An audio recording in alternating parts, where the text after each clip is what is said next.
Olá, meu nome é Isabela Ferreira Lima Mota e eu sou aluna da professora doutora Márcia Renata Mortari e hoje eu estou aqui para falar um pouquinho sobre o meu PIBIC intitulado Avaliação de um peptídeo bioinspirado em modelos animais da doença de Alzheimer.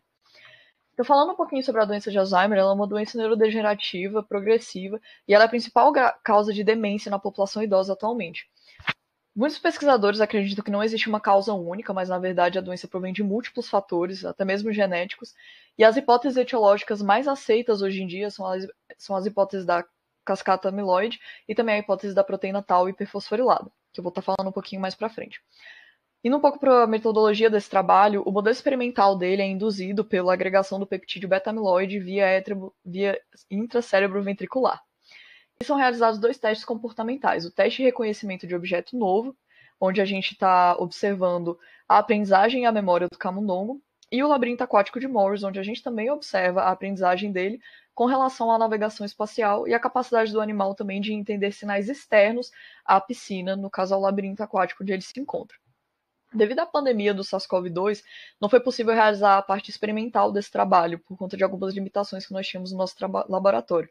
Então foram realizados levantamentos bibliográficos com o objetivo de gerar dois relatórios, um acerca ao modelo experimental desse trabalho, a beta-amiloide, e outro falando do peptídeo que seria testado no trabalho, a ocidentalina.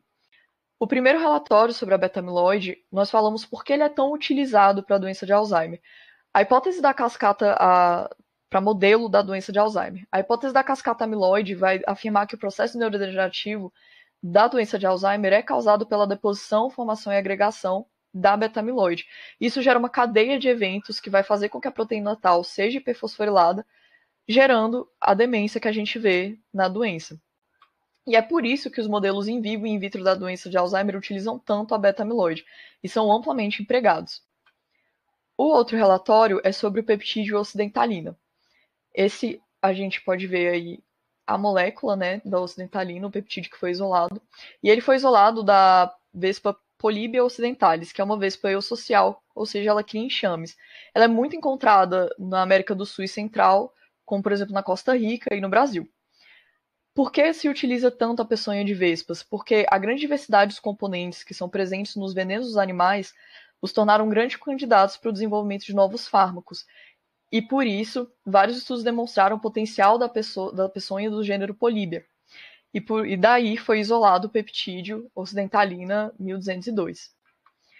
Esse peptídeo ele tem uma atividade terapêutica para doenças neurológicas em geral. Ele pode ultrapassar a barreira hematoencefálica. Em alguns estudos, ele demonstrou também um efeito de antiparkinsonismo. E não só ele, mas também os seus análogos, a octovespina e a neurovespina, também tiveram bons resultados em alguns estudos que estão presentes aí no vídeo. Além disso, nós também fizemos, para manter o nosso trabalho, nós publicamos um review acerca da doença de Alzheimer intitulado Alzheimer's Disease: Innovative Therapeutic Approaches Based on Peptides and Nanoparticles.